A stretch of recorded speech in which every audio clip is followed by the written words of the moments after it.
Hello, welcome to my YouTube channel. On today's session, we are going to talk about learning disabilities.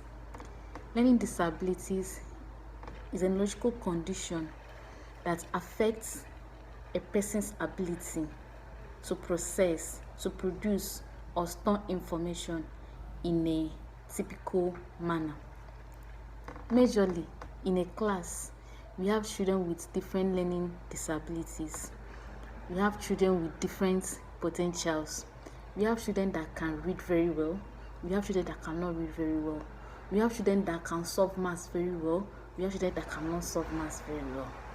We also have children that can write very well. We have children that cannot write very well. And I also want you to know that these learning disabilities can be hereditary. It can be caused by environmental factors. Moving forward, as a teacher, I want you to know that we have 3 different learning disabilities. So pay attention so that you can be able to identify the one you have in your class and how to handle the person. Number 1 is dyslexia. What is this dyslexia? It is inability to read and write. In your class as a teacher, there is not one particular child. There is not one student in your class that cannot read or write.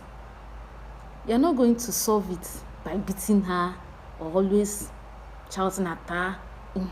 So, how we are going to handle it is you have to have individualized instruction. As a teacher, when you are planning your lesson, make room to use different teaching methods. When you make room for different teaching methods, you see yourself being able to get everybody in your class. Another thing you are going to do is use of phonics while teaching them how to read.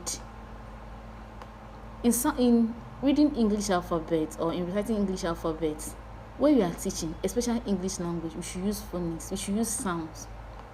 Letter A sounds A. Letter T sounds T. Put the two together is art. We should normalize using sound to teach them how to read. Normalize using phonics to teach the kids in your class how to read.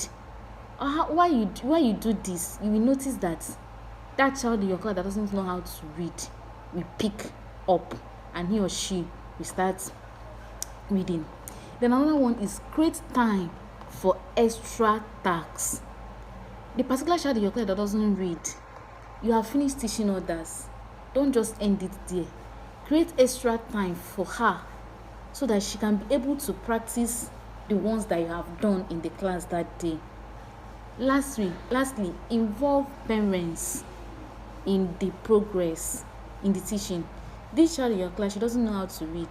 Yes. Let the parents of the kid know that this particular child doesn't know how to read. Give the parents some guidelines on how to follow him or her up at home so that it will be easy for you as a teacher to continue where the parents stop at home. So these are the 4 ways you can deal with a child with dyslexia. 1 is using individualized instruction. Number 2 is using phonics to teach. Number 3 is creating extra time for the child so that he or she can be able to practice new words, new spellings that was carried out in the class that day.